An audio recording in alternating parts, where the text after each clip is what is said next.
podcast listeners, if you hear my voice right now, I need you to do something for me.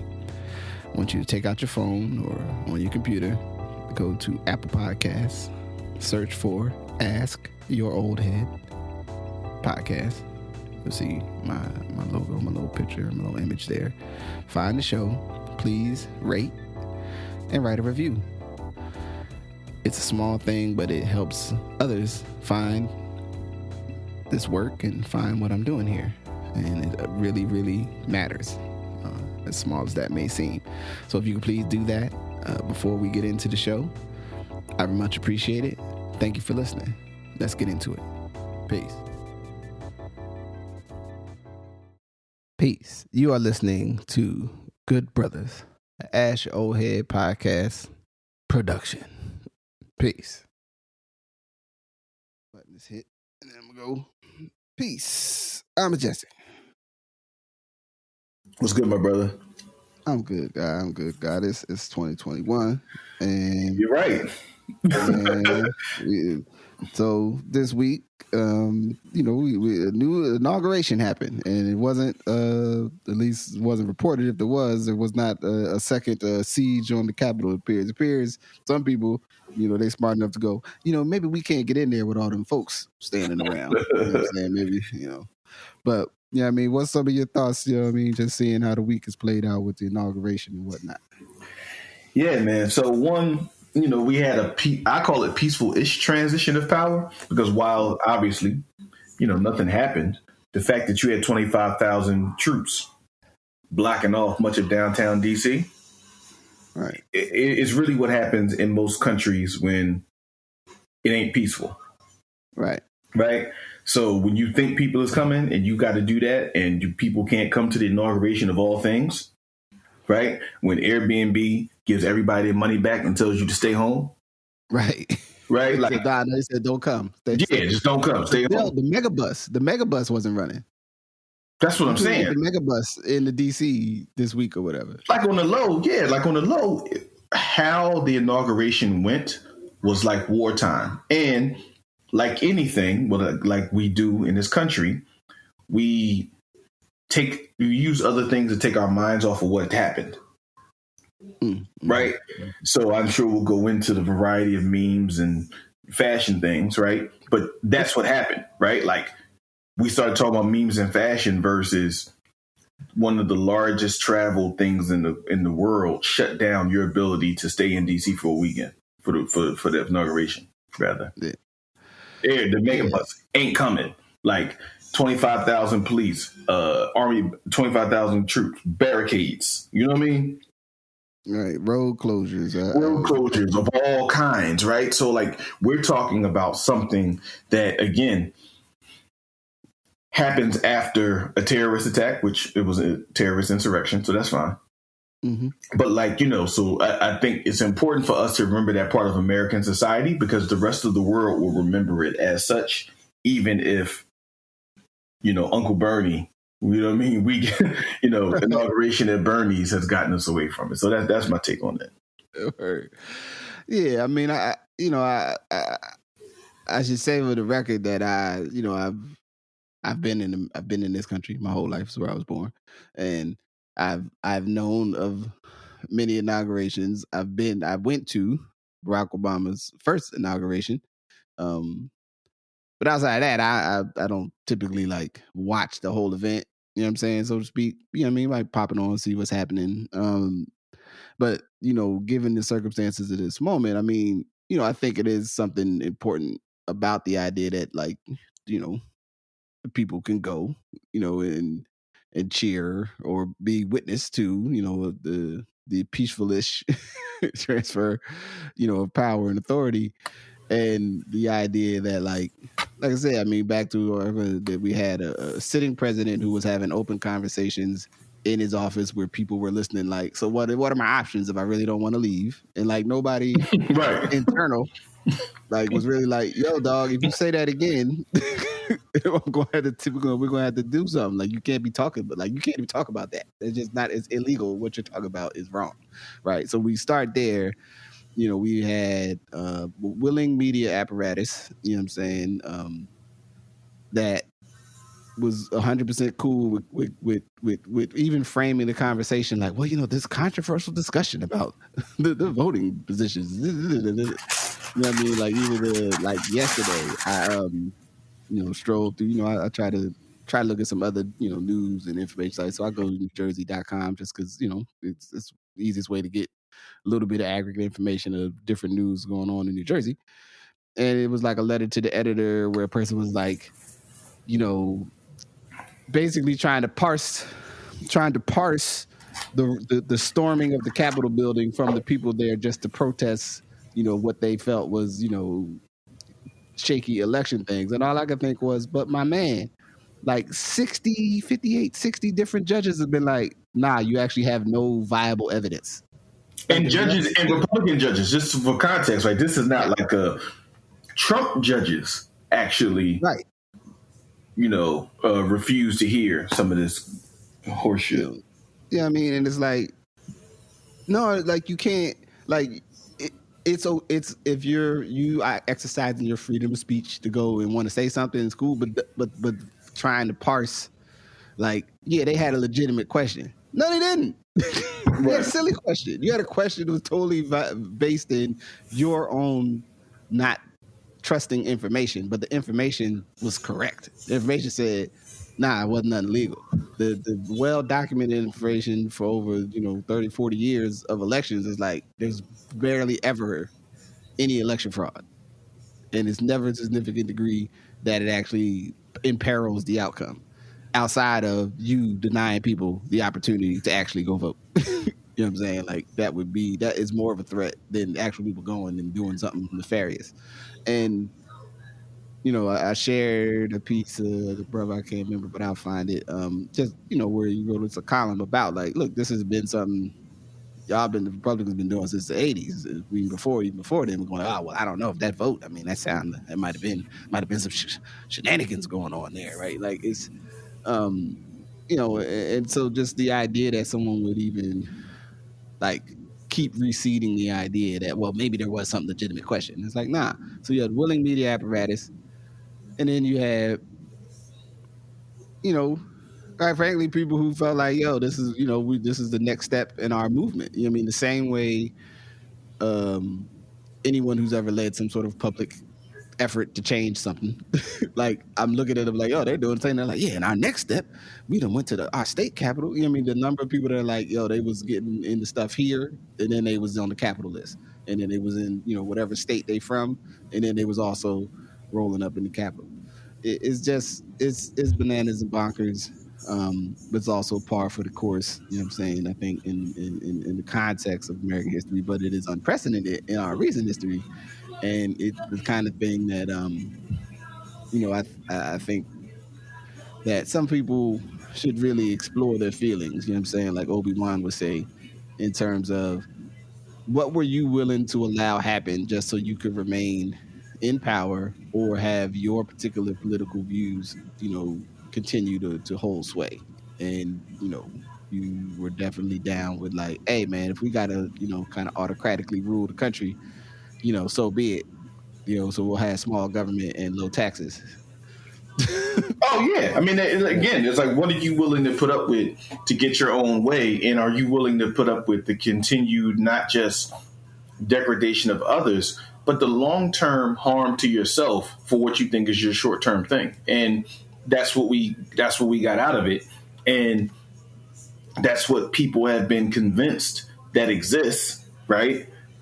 And now they believe that it exists because with changing demographics, that's going to be the conversation in every election going forward, right? Mm-hmm. Every election in states across this country is going to be voter fraud because, if race is a proxy for voting Democrat, the idea that race and ethnicity as it changes means there's more Democrats. So we have to actually bring into question, are they frauding? Which is by, kind of extension, are they like, bad people?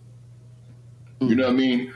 Is it what, it's a conversation about their character, that they're willing to engage in voter fraud. Mm-hmm. So it's a really deep kind of psychological thing. I will argue that the Republicans and conservatives have created some of these deep psychological rabbit holes much more than the Democrats have done and progressives have done. Democrats and progressives have appealed to like, how can you let the babies not eat? Where some people are like, they're not my babies, right? Like it is the moral thing to do, but then the people are just like, they're not my children. And they'll be like, they're all of our children. No, they're not. Right? Like somebody be like, no, they're not. Where someone else is like, we stand for liberty and the idea of law and opportunity for everyone. You know what I mean? The equality of opportunity, aka I gave you a chance and you messed it up. Not my fault. It was funny to come across related, but not directly related, but like a cat was trying to get into a Trader Joe's out here in Salem, and it basically said out his mouth, and you put it in the context of the bakery that I can't remember the name, that the religious conservatives wanted to advocate that you have the religious freedom to not serve somebody. Yeah. The same conservatives said, "I'm just trying to go in the store and do commerce. You can't impede my right to commerce." You're right. Like, wait a minute, you people is bananas. On one hand, you said them people cannot sell those people a cake because of their come on, y'all. Y'all need to have coherent philosophy, man. Like if you just want to say you want to exclude people, just say that. Like we will respect it more. We will at least know that's where you stand. But you try to cloak it. You try to cloak it in this other stuff. You know what I mean? And this is, for me, my only, I listened to most of Biden's speech and had to, go back through because I was, dabbling, doing work and other stuff.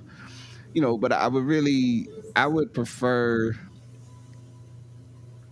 in the conversation of unity and being together is saying well-developed policy with good information, good ways to measure, good penalties and rewards serves the best benefit of everyone, as opposed to like this kind of like I'm going to be the person that everybody needs me to be. Like, no, we're going to do a good job, make sure everything's taken care of. Like, we're going to govern well. You know what I mean? You're going to put in good practices. We're going to lift up the best things, and everyone will benefit. Is not the same thing as sort of like we're going to take some of the ideas you want and put them in there too. Like, right. That's not the same thing to me. And I would really like to see more folks, across the spectrum in political leadership to say like, yo, no, like I'm working on what's the best thing to do. I'm not working on just what's the best thing to do in the light of how I think, social politically, so to speak. But,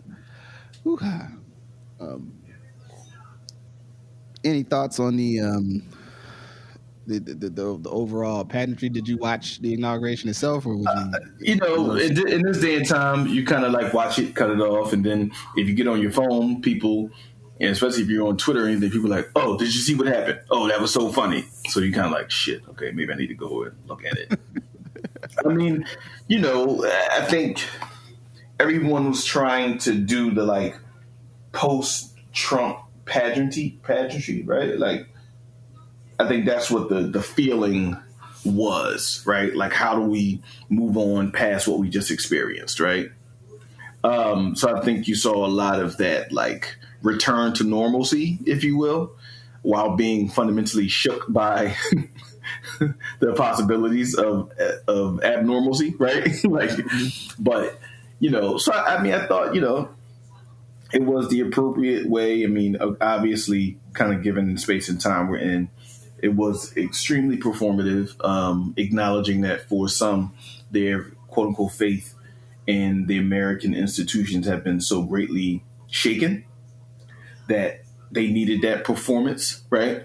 So, there's times where you need to kind of see something as speaking to you and connecting to you. And so I think that the goal was to have people feel like the things that were happening were speaking to them and connecting to them. And I would say in that it was generally speaking that it was successful. You know what I mean? Yeah. I think. I didn't want to go deep into like the 15 orders and all the stuff. You know what I mean? Like I think save that for another Yeah. more serious day. I did, like I say, appreciate the, clearly like there was an intention of like we'll have a good structure here. Like we're gonna show some some sense of like we thought about this event and we understand that it is actually, it's important that this event represents the community and kind of not the community but the constituencies that are in our entity, and also maybe some of those we want to be more deeply rooted, and that they're at the table too. You know what I mean? And it's all, part of statecraft is the show of what's happening here. Like, here's the bands, here's all the leaders that you know what I'm saying? Here's your however you may feel about them. Here, here's your different political figures, you know what I'm saying? Other presidents is in the house, you know what I'm saying? Like all of these things are part of the, and whether you think it's a good or a bad thing, I'm suspending that for another conversation. Right. It's a part of what you should see. You know what I'm saying? Where your man's, who I do want to speak a little bit on him and the Village People, like, his thing was, and his whole crew was sort of like, yeah, we down with that, but we also like, fuck that. We us. Like, we run shit too. You know what I mean? We don't need none of them people. You know what I mean? And that kind of energy, you know what I mean, which I guess is an anchor point as I see it, for that whole movement. Is this sort of like we ain't coming, like kind of like we ain't listening. I think what's the one that was asked Gino about it. There was a in a history of sort of just like, I'm not necessarily on anybody's side. I'm on my side. And I don't care what y'all smart pants think. You know what I'm saying? Right. Like that sort of ethic was in the thread of the Trump administration and the vein of the conservative, party, and world that he elevated. You know what I'm saying? Like, yeah, we against everything, sort of, except stuff that we like. But we will let you know when we like it. You know what I'm saying? But don't tell nobody. You know what I mean? Just in case. You know what I'm saying? Let you know. We serious. You know what I mean? Right. Take back this. So, yeah. Any other thoughts on that particular? Well, I mean, I think you can't go without the absolute hubbub about the variety of things that occurred there with fashion. Mm-hmm. And other things. I mean, again, I think I didn't think we were going to go here, but obviously the Bernie Sanders, it's time for me to be somewhere else. I got other stuff to do today. What time does this shutdown pose? Became damn near a national and global thing. They're still seeing memes like to this moment. Yeah, I just saw it and just thought to myself of somebody, just someone in your family is like, let's get it over with, man. All right, okay, all right, yeah, you're president. We know. I know you're president. Come on. When are we gonna get to the stuff I care about? I got to go back to the office. Like I said, I was gonna come and I came. All right, now I'm ready to go. Y'all done yet? Yeah, come on, man. Like you said, I got to do a wellness check on my man. I got to check on my cousin, man. I got to pick up some milk. You know what I'm saying? I got time to be messing with y'all, man. I try to get back to the house before 4:30 every day. Before traffic. I'm trying to get this back out before traffic, man. And y'all messing with my ability to do that with just extra talking. I got these papers in my book. Got these papers that I asked somebody to bring me. So it's like, him being totally, absolutely unbothered. Accompanying Michelle Obama fawning from men and women everywhere. Like I said, my thing is like Michelle Obama is like your aunt that like, she got a new boo. She got her thing all the way together. Yeah. And she coming to let everyone know she got a thing together. So when graduation came, she had hair that you couldn't even look around. Like you had to say like 2 rows back because her hair was so bouncy, it had so much fullness to it. You know what I mean? And every point she got a time at the table to move her hair or something, or show her watch, or show that she been in the gym to your uncle because your uncle done blew it. You know what I'm saying? It's like it's dead. Like, you know what I mean? Let your uncle know. Michelle was here. You ain't see her? You know what I'm saying? Yeah, like. Oh yeah, I heard she was here. Like everybody in the family said, but she look good. Things is working for her. She brother. You know what I mean? And Stella got her groove back. And look at the new guy. He got a good shape up. You know what I mean? he got the nice shoes on. Look at his shoes. Yeah, they pulled up in the 6 here in the Audi or something. Yeah, they're looking nice. Yeah, right. Yeah, they ain't stayed long. They had to go to something else. You know what I'm saying? But they came through. Yeah, right. They can't do fast enough to just let you know they was in town. So it was like, so obviously you had that.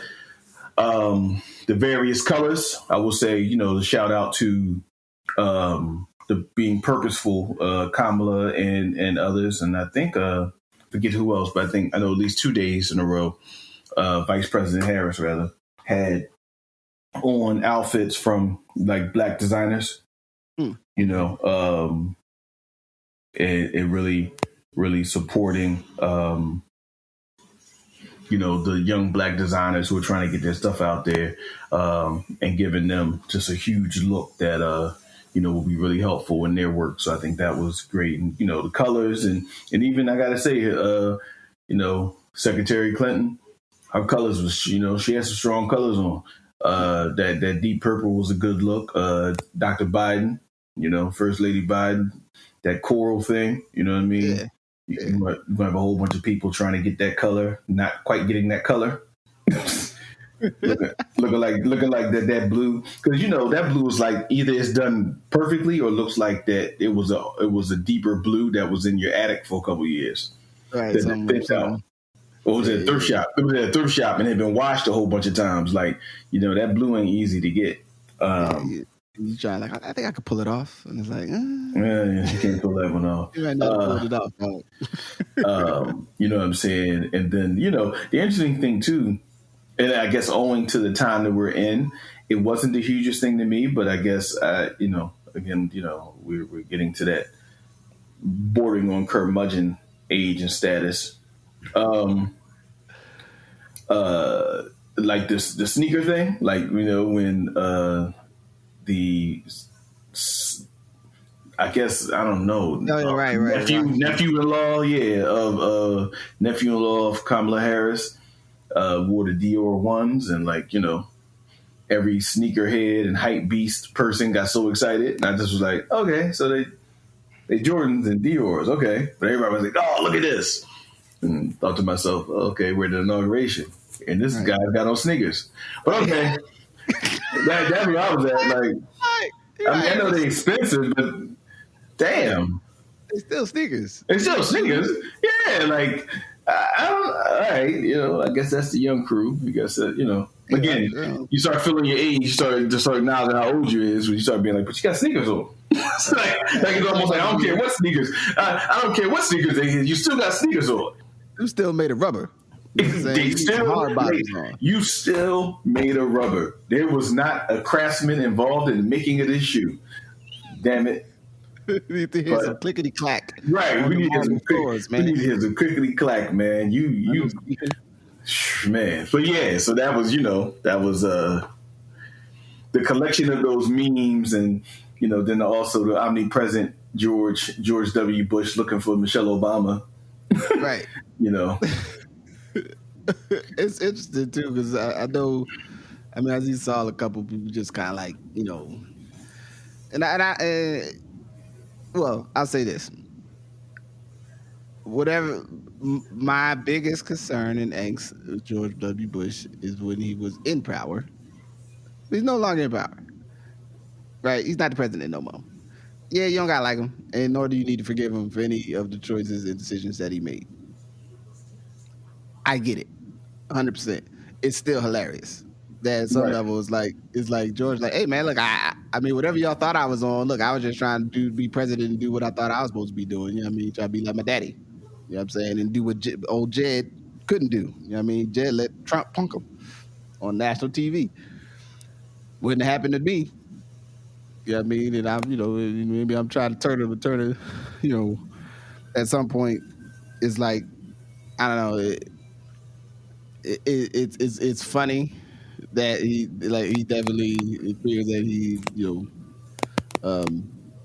really likes Michelle Obama, or at least listens to her, or whatever their connection is. I think a couple of the memes are like Brock kind of like, all right, I mean, slow down, player. I see you. Get too close, man. Get too close. You know what I'm saying? Stay over there. But that's the I just think it's fun to think about the social dynamics of what's going on with people. You know what I mean? Because in reality, although these people exist in these lofty offices of decision making and other stuff, they have the same access to the basal reactions to human dynamics that we have.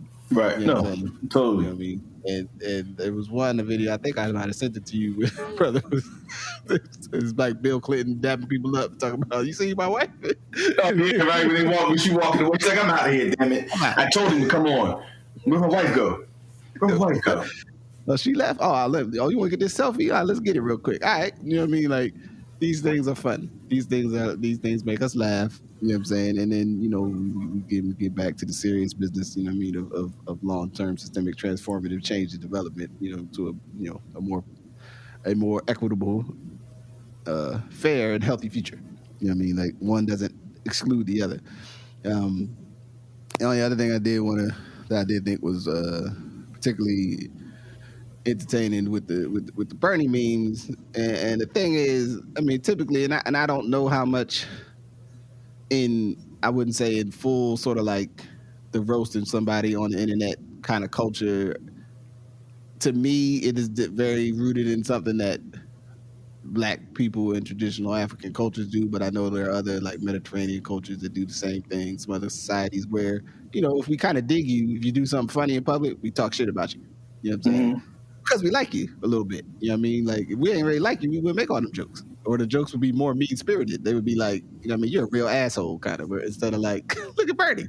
Bernie up here chilling. Bernie's out here with Ice Cube. Bernie's in with the Wu-Tang Clan. You know what I'm saying? Right. Like Bernie folks in arm bars and shit. Like, these things take on a life of their own. I mean, I would say it's one of the joys of the modern internet age is sort of like that we do get to enjoy, this particular aspect. Yeah. So, I mean, as it's all right to have fun, man. And it's also okay to be serious. And I've enjoyed cutting Bernie, Uncle Bernie, Mr. Bernie from up the road. Right. He definitely got that energy of like, I mean, yeah, y'all had this in Philly where it'd be like there's like a couple white folks that didn't move or whatever. Oh, and a cantankerous and a curmudgeon. Hell yeah. Yeah, no, he's totally. They're like, the neighborhood changed, but I ain't changed. Right, and I ain't going nowhere.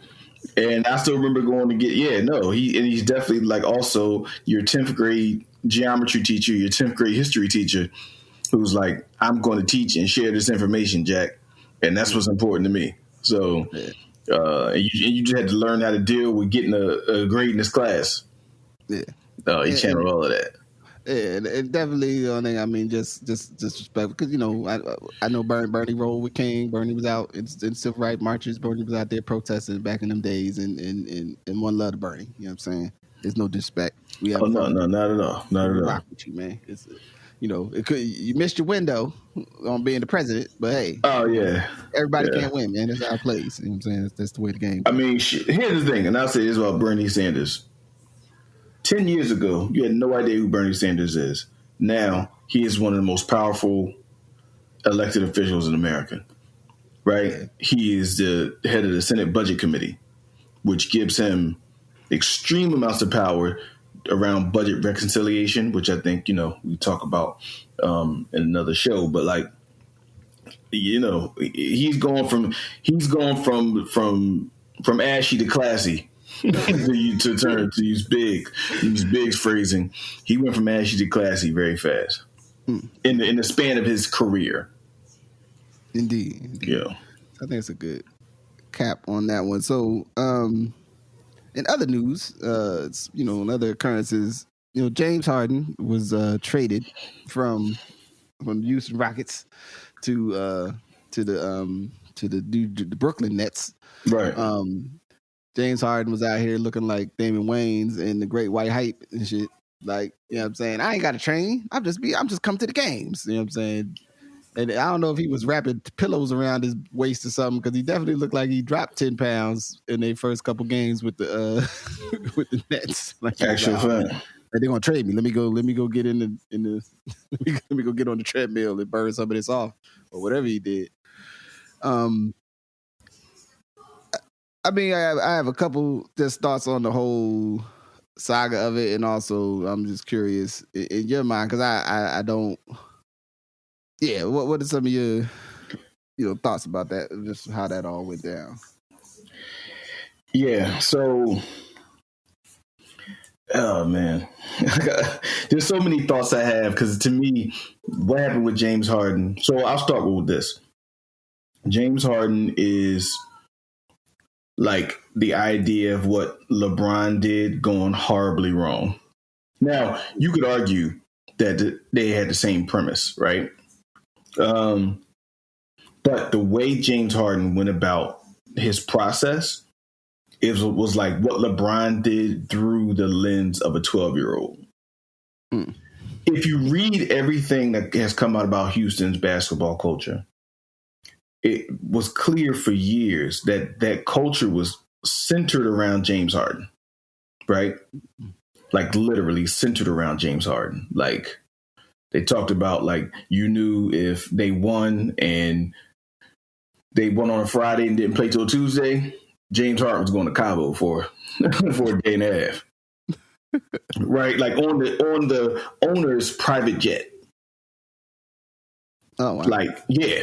Like, this is the extent. Like, I mean, you figured you get 2 all-stars and 2 people who go down in NBA history to come to your team in succession and ask to be traded. Yeah, be like, right? I'm good. Like, get me up out of here. Yeah, like, say what you will, you're never going to say Chris Paul didn't show up for a game. You're never going to say Westbrook didn't show up, right? Yeah. Never.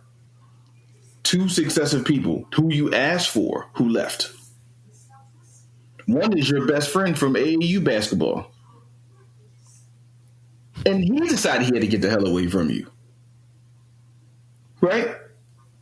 So at some point, it's like a relationship. Yeah. Everybody ain't wrong about you. You know what I mean? Maybe it's you now. Right? Like, the first person could have been them. Second person could have been them. Third person is you, man. So that's one thing, just like that level of, and then to not even wait to see John Wall and Boogie play with you, to just at that point have made the decision that you want to go and just do something else because you can't win, but a culture was created around you that is no longer sustainable, and now you're going to leave them holding the bag. And just also as a leader, and I know James Harden, you don't get, Magic Johnson or whoever vibe from him when it comes to leadership.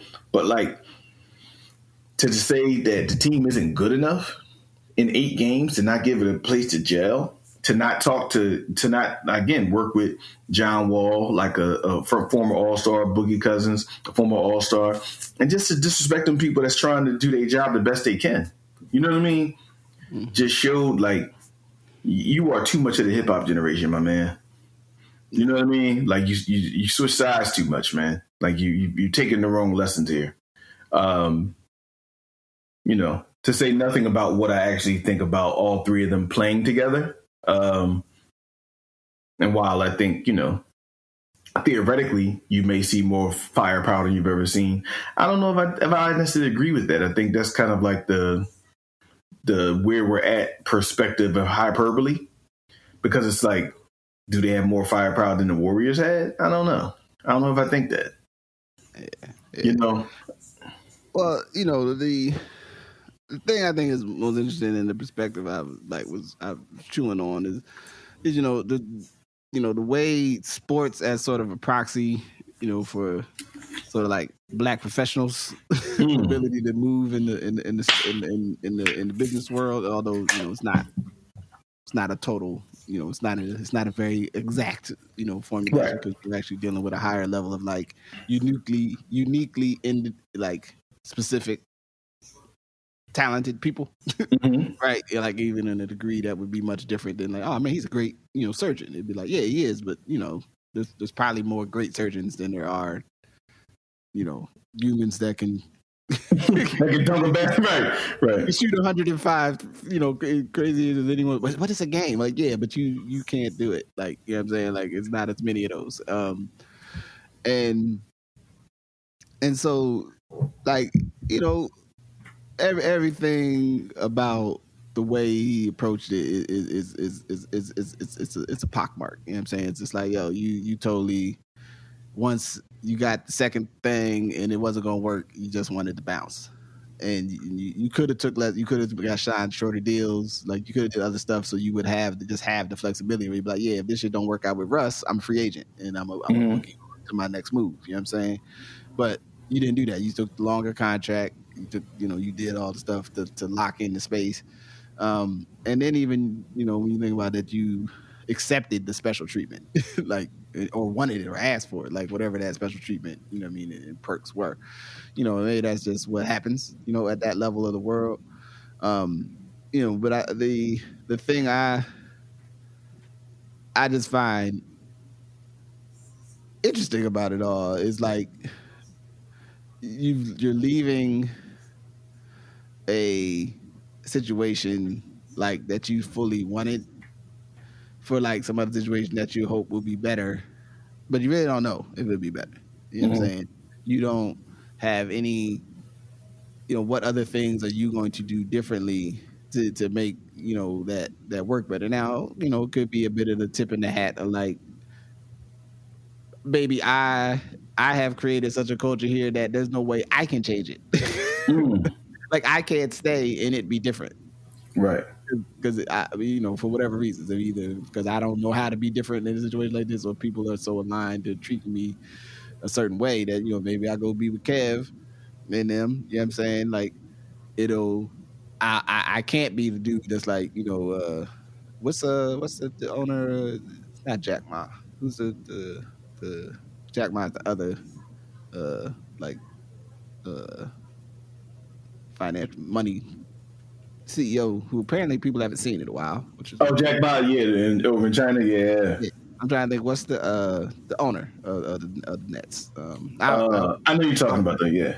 Yeah, because he's an industrialist CEO or whatever, out of that lands, out of them worlds. In any event, my thought is like maybe you going there, you like, look, I don't got to be the dude that gets all the attention. And I could just try to be good at basketball and maybe, crack this nugget in terms of winning the championship.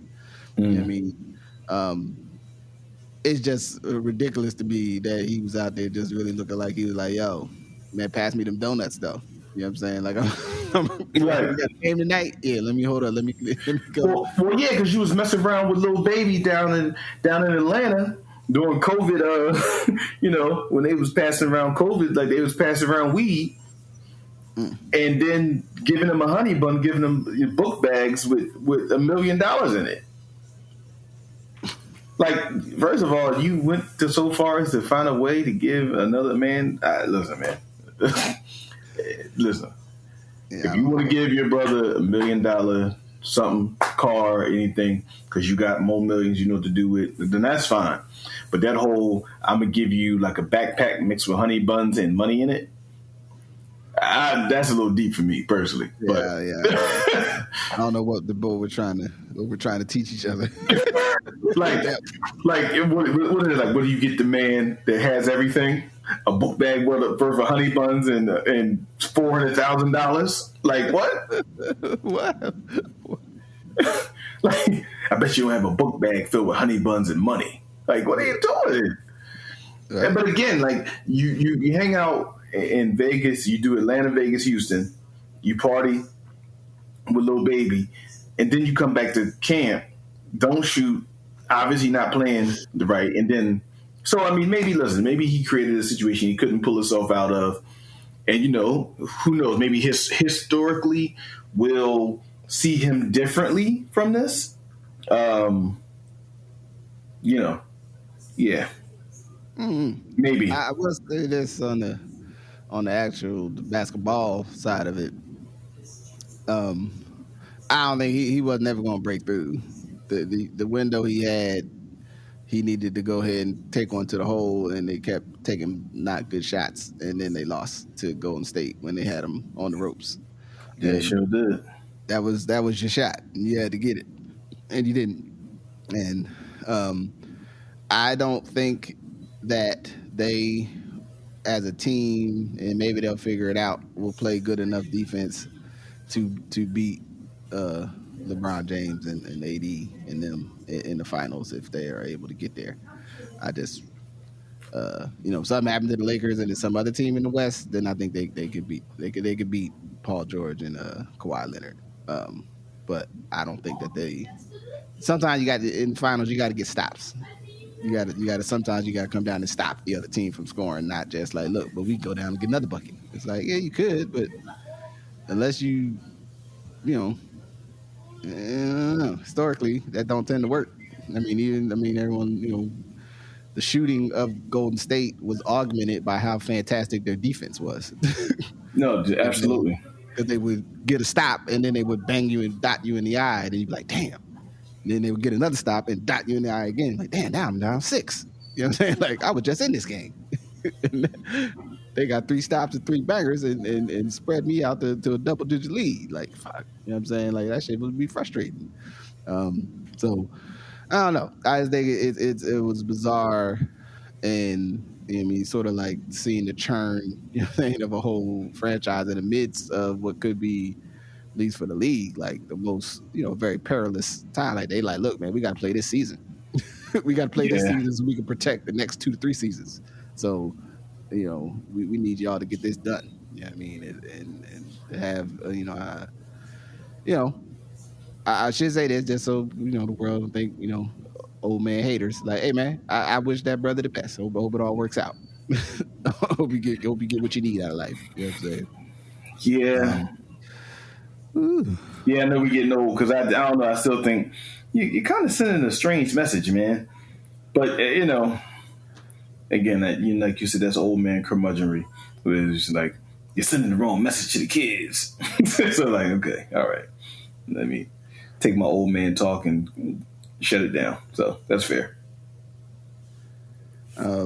Cool. So, let me see. What else I have on the old docket here? I mean, I think in wrapping up, kind of closing, is like, it's New Year, you know what I'm saying? That new year, new you. Yes, sir. It's funny, too, how the internet has sort of destroyed that. So, like, I ain't seen nobody say or post that in 2 or 3 years and shit. Like, man, new year, new me. Like, because they done made so much fun about that. But, what's anything I wanted to kind of close our conversation today with, just like, some ambitions, predictions, prognostications, you know what I'm saying, for the 2021. Like, what's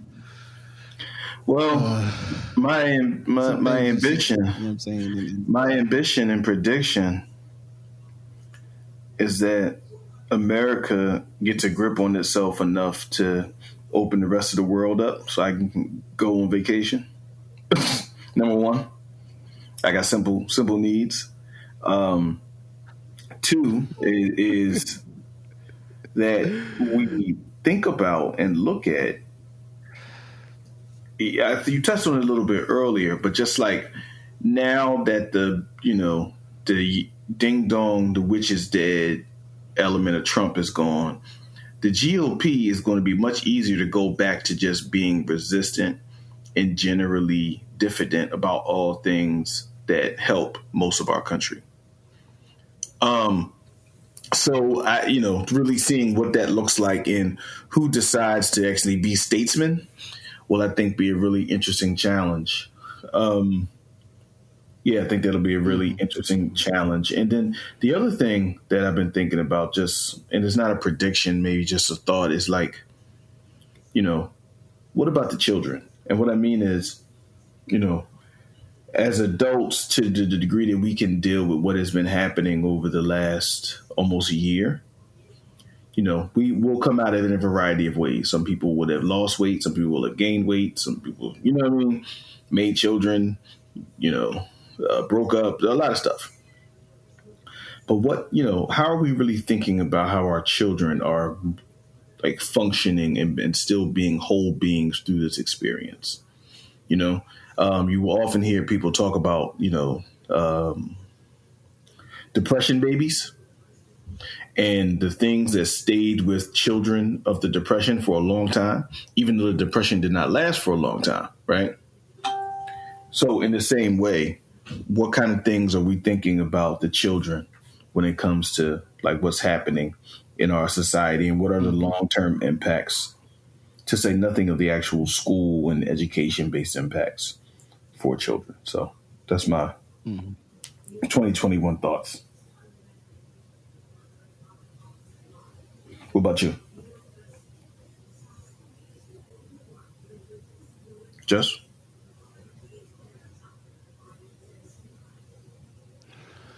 All right.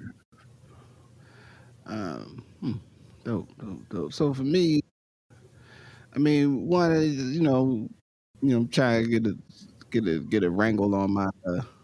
Yo, peace. I'm here. Okay. You hear me? Yep. You don't hear me? I hear you now. I hear you. I'm Jesse. I'm here. Yeah, we're probably on like different tracks or something now. You hear me? Well, Yes. I'm gonna keep talking, and then it'll come back together. Cool. So, I think the first thing that I'm thinking about is word up. Okay, is the I'm okay. The timing might be off. All right, so just tune in and I'll tap it. We'll give it a 10-second buffer. The for me is just one is my own health, like in a more intense degree. Very specifically around my girth and weight, and not wanting to be overly big justice. I want to be more svelte justice. So I'm locked in on that. You know what I'm saying? And that started before the year, but try to prioritize that in the coming months in a way that maybe I have not prior. In terms of the larger society, like I am very concerned about like young people and how are we adapting or coming up with ideas to because I really feel like there's a degree to which things are unmoored, unconnected to like the rationale or the reason why we want young people to do certain stuff, and that we do have a situation that it'll be, if it's just like, oh well, we think we can just open all the schools and just drop kids back off in schools in the fall and they'll just be all right, and that we really, I think there's an opportunity to do some real dope things around healing, around connection, around who we are just as people, with children and families, and as things can open up. And then and on the I mean, I guess I'll call it we gonna get on a plane somewhere. We going across the pond or something. We're gonna pull this together. You know what I'm saying? We're gonna make this thing happen. For the good effect of everybody. You know what I mean? Because the world's a better place if, me and you can roll up to Notting Hill, or if that's still a black community, or any number of other places across the waters. Let them know, the flavor what the guy, what we got cooking and shit, so to speak. That's the way the Rock would say. You know what I'm saying? So, I think things will be challenging as they have been. People are going to struggle, but also I think that, maybe we'll look towards some improvement in the day-to-day life and experiences of folks. So that's my docket.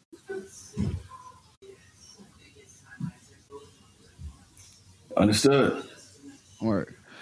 So with that, I think we'll say, let's close it out. We'll add on in the coming weeks, on a very variety of topics. You know what I'm saying? But anything for the good of the order? No, just keep sharing the memes if you got them. Word up. All right. So with that, I say peace. Peace. Thank you for listening to Good Brothers. Thank you to my good brother, I'm Majestic. Thank you to you for listening.